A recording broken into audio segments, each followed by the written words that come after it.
السلام علیکم دوستو، جنت البقیع میں عورت کو دفنایا تو وہ زندہ ہو گئی اور قبر سے نکل کر اس نے جو بتایا وہ سن کر سب کے ہوش اڑ گئے۔ دوستو، مدینہ منورہ کے قبرستان جنت البقیع میں ایک ایسا عجیب و غریب واقعہ رونما ہوا جس نے لوگوں کے ہوش اڑا کر رکھ دیے۔ جب مرنے کے ٹھیک اگلے ہی دن لڑکی کو زندہ قبر سے نکالا گیا اور باہر آنے کے بعد اس نے جو راز بتایا اسے سن کر آپ بھی دنگ رہ جائیں گے اور اللہ کے حضور توبہ کرنے لگیں گے۔ دوستو، یہ انوکھا عجیب و غریب واقعہ کیسے پیش آیا اور اس حوالے سے ہم آپ کو مکمل تفصیل بھی بتائیں گے اور آپ کو دکھائیں گے، لیکن یہ سب جاننے اور دیکھنے کے لیے آپ کو ہماری اس ویڈیو کو آخر تک ضرور دیکھنا ہوگا۔ اور آگے بڑھنے سے قبل آپ تمام لوگوں سے گزارش ہے کہ آپ ہمارے چینل کو سبسکرائب کر کے بیل آئیکن کو ضرور کلک کر دیجئے گا تاکہ آنے والی تمام لیٹسٹ ویڈیو آپ کو وقت پر ملتی رہے۔ دوستو، شروع کرتے ہیں آج کی اس حیران کن واقعہ کو۔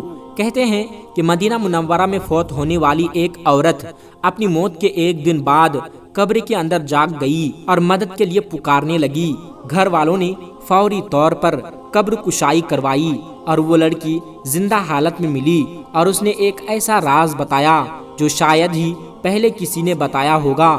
دوستو، معاملہ کچھ یوں تھا کہ روبینہ کی شادی 1 سال پہلے ارشاد سے ہوئی تھی اور وہ 3 ماہ کی حاملہ تھی۔ وہ اپنے گھر سے کسی کام کی غرض سے نکلی اور پھر وہیں گر گئی۔ ارشاد نے اس کی چیخ کی آواز سنی تو بھاگ کر باہر آیا، دیکھا تو روبینہ گر کر تڑپ رہی تھی، اس کے منہ سے جھاگ نکل رہی تھی اور وہ بے سود پڑی تھی۔ ایمبولنس بلوائی گئی اور پھر اس کو ہسپتال پہنچا دیا گیا جہاں ڈاکٹر حضرات نے اس کی موت کی تصدیق کر دی اور اس کی موت کی وجہ معلوم نہ ہو پائی۔ ڈاکٹر نے موت کی وجہ اچانک سے دل کا رک جانا بتایا تھا، لیکن اس کے منہ سے جو جھاگ نکل رہی تھی وہ سمجھ میں نہیں آ پا رہی تھی کیونکہ کسی سانپ یا بچھو کا زہر اس کے جسم میں نہیں ملا اور روبینہ کی یوں اچانک موت سے سب غم زدہ ہو گئے۔ البتہ اسی رات روبینہ کی تدفین جنت البقیع کے قبرستان میں کر دی گئی۔ اگلے روز روبینہ کی قبر پر ارشاد فاتحہ کھانے کے لیے گیا تو اسے قبر سے گھٹی گھٹی آواز سنائی دینے لگی۔ ارشاد پہلے تو پریشان ہوا، لیکن پھر جب اس نے کان لگا کر غور سے سنا، کیسا محسوس ہوا کہ جیسے کوئی اندر سے کھٹکھٹا رہا ہو اور قبر کے ساتھ کان لگائے تو دبی دبی سی چیخوں کی آواز بھی سنائی دی۔ قبر سے یہ آواز آ رہی تھی کہ مجھے باہر نکالو، میں زندہ ہوں۔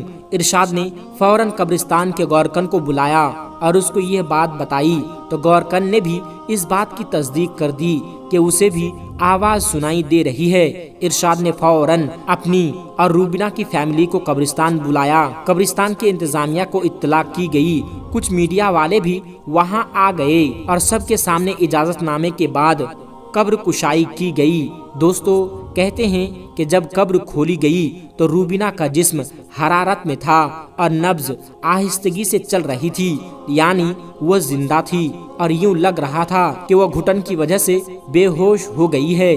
فوری طور پر طبی امداد بلائی گئی اور روبینہ کو ہسپتال پہنچا دیا گیا۔ ارشاد ان ڈاکٹر پر برہم تھا جنہوں نے روبینہ کے مردہ ہونے کی تصدیق کی، جنہوں نے روبینہ کو مردہ قرار دیا تھا۔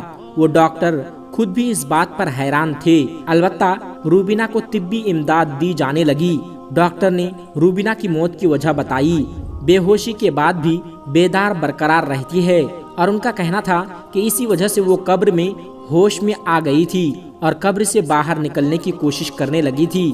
بہرحال 2 روز بعد روبینہ ہوش میں آئی اور اس نے اپنے شوہر کو جو بات بتائی، یہ سن کر اس کے شوہر کے پاؤں تلے سے زمین نکل گئی۔ روبینہ نے بتایا کہ قبر میں اسے ایک جھٹکا لگا اور اس کی آنکھیں کھل گئی۔ جب اس کی سمجھ میں یہ بات آئی کہ وہ قبر میں دفن ہے تو اس نے چلانا شروع کر دیا اور جب مجھے لگا کہ اب مجھے بچانے والا کوئی نہیں ہے تو میں قبر کے اندر ہی اپنے تمام گناہوں کی معافی مانگنا شروع کر دی اور ایک راز جو میں نے آپ کو نہیں بتایا تھا اور آپ کو دھوکے میں رکھا تھا، میں نے قبر میں اللہ تبارک و تعالیٰ سے وعدہ کیا تھا کہ اگر وہ مجھے قبر سے نکال دے تو میں آپ کو اس راز اور اس گناہ سے آگاہ کر دوں گی اور اپنی بے وفائی کا اعتراف کروں گی جو کہ میں نے آپ سے کی تھی۔ میرا سانس جب گھٹنے لگتا تو میں درود پاک پڑھنا شروع کر دیتی، اور جیسے ہی میں نے درود پاک پڑھنا شروع کیا تو مجھے سانس آنے لگتا تھا۔ عجیب بات یہ تھی کہ جب میں درود پاک روکتی تھی تو گھٹن ہونے لگتی تھی۔ میں قبر میں مسلسل درود پاک کا ورد کرتی رہی۔ شوہر نے وہ راز پوچھا تو وہ کہنے لگی کہ میں نے آپ سے بے وفائی کی، میرے پیٹ میں جو بچہ ہے یہ آپ کا نہیں ہے۔ شادی سے پہلے میرا ناجائز تعلق اپنے ایک کزن سے تھا، اور اس کے بعد میں نے بہت کوشش کی کہ اس سے نہ ملوں، لیکن جب اس نے بہت ضد کی اور تنگ کیا تو مجھے مجبوراً اس سے ملنا پڑا، اور اس نے مجھے استعمال کیا۔ یہ بات میں کسی کو نہ بتاتی اور نہ ہی آپ کو پتہ چلتا، لیکن میں موت دیکھ کر آئی ہوں۔ قبر کی ہولناکی اور قبر کا اندھیرا بہت ہولناک ہے۔ آپ چاہے تو مجھے معاف کر دیں اور چاہے تو معاف نہ کریں، میں آپ کی گنہگار ہوں۔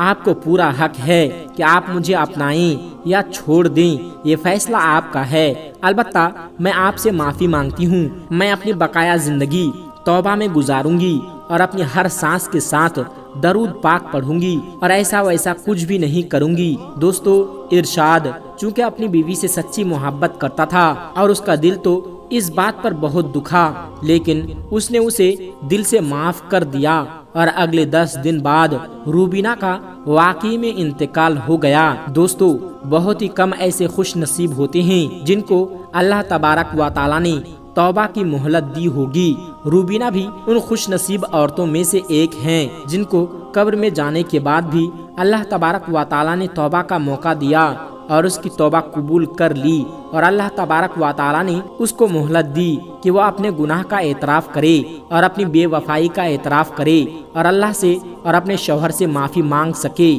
دوستو، نہ جانے روبینہ کی کون سی نیکی کام آئی کہ اللہ تبارک و تعالی نے اس کو مہلت دی، اور ہو سکتا ہے کہ جو درود پاک پڑھنے کی روبینہ کی عادت تھی اللہ تبارک و تعالی نے اسی وجہ سے اس کو موقع دیا ہو۔ اس حوالے سے آپ کی کیا رائے ہے کمنٹ باکس میں ضرور بتائیے گا۔ دوستو، موت ایک ایسا دروازہ ہے جس میں سب نے داخل ہونا ہے، لیکن یہ کسی کو بھی معلوم نہیں کہ اس دروازے میں داخل ہونے کے بعد اس کا گھر کون سا ہوگا۔ دیکھنے میں تو یہ قبر والے ایک دوسرے کے پڑوسی ہیں، لیکن یہ ہمسائیگی صرف قبروں کی ہے۔ یہ ایک دوسرے کے پاس جا نہیں سکتے، چونکہ مرنے کے بعد انسان کا مقام قبر نہیں بلکہ عالم برزخ ہیں، جس میں نیک روحوں کا ٹھکانہ الگ ہے اور جو روح بد ہیں ان کا ٹھکانہ الگ ہے۔ روایات میں آتا ہے کہ جب حضرت عثمان غنی رضی اللہ تعالیٰ عنہ قبر پر جاتے تو اتنا روتے کہ ان کی داڑھی مبارک آنسوؤں سے تر ہو جاتی۔ آپ سے پوچھا گیا کہ جنت اور جہنم کا تذکرہ ہوتا ہے تو آپ اتنا نہیں روتے مگر قبر دیکھ کر روتے ہیں۔ فرمانے لگے، رسول اللہ صلی اللہ علیہ وسلم نے فرمایا، قبر آخرت کی پہلی منزل ہے، لہٰذا مرنے والا اگر اس سے نجات پا جائے تو بعد کی منازل اس سے کہیں زیادہ آسان ہیں، اور اگر اس کی تکلیف سے نجات نہ پائے تو بعد کے مراحل اس سے کہیں زیادہ سخت۔ فرمایا، نبی کریم صلی اللہ علیہ وسلم کا ارشاد ہے کہ میں نے کبھی کوئی منظر نہیں دیکھا مگر قبر اس سے زیادہ سخت ہے۔ دوستو، سوچنے کی بات یہ ہے کہ کیا ان قبروں میں ہمارے لیے عبرت نہیں ہے؟ یاد رہیں، موت کے سامنے غریب، مالدار، گورا یا کالا، حاکم، ماتحت سب برابر ہیں اور سب نے ایک نہ ایک دن قبر میں پہنچ جانا ہے۔ دوستو، سب قبر والے دنیا میں لوٹنے کی خواہش رکھتے ہیں، مال جمع کرنے یا محل بنانے کے لیے نہیں بلکہ صرف اس لیے کہ ہمیں ایک نماز پڑھنے کی مہلت دی جائے۔ کاش ایک مرتبہ توبہ کی فرصت مل جائے، لیکن اب ناممکن ہے۔ اب اعمال نامے لپیٹ دیے گئے ہیں، روح جسم سے نکل گئی ہے، زندگی کی مہلت اب ختم ہو گئی ہے، اپنے قبر میں پڑی ہے۔ آج بھی وقت ہے کہ قبر کی تیاری کر لی جائے، کیونکہ ہم یہ تو جانتے ہیں کہ آنے کی تو ترتیب ہے، جانے کی کوئی ترتیب نہیں۔ کس کو کب جانا ہے، کب کس کی موت آ جائے، یہ صرف اللہ ہی بہتر جانتا ہے، کیونکہ کوئی بچپن میں ہی چلا جاتا ہے، کوئی جوانی میں، کوئی ادھیڑ عمر میں اور کوئی بڑھاپے میں جاتا ہے۔ بے شک قبر میں جانے کے بعد صرف اپنے اعمال ہی کام آئیں گے، جو دنیا میں نیک کام کیے ہوں گے وہی کام آئیں گے۔ کوئی دوست احباب، کوئی ساتھی، خاندان کا رشتہ دار، حتیٰ کہ ماں باپ بھی کام نہیں آئیں گے۔ اسی لیے ابھی بھی وقت ہے، سدھر جائیے اور جتنا جلدی ہو سکے اپنے آپ کو اللہ تبارک و تعالی اور اس کے رسول حضرت محمد صلی اللہ علیہ وسلم کی احکام کے تابع کر لیں، تاکہ ہماری یہ دنیا بھی سنور جائے اور ہماری آخرت بھی سنور جائے۔ اور آخر میں اللہ تبارک و تعالی سے دعا ہے کہ اللہ تعالی ہمیں نیک اعمال کرنے اور برائی سے بچنے کی توفیق عطا فرمائیں، آمین یا رب العالمین۔ دوستو، آج کی ویڈیو میں بس اتنا ہی۔ السلام علیکم ورحمۃ اللہ وبرکاتہ۔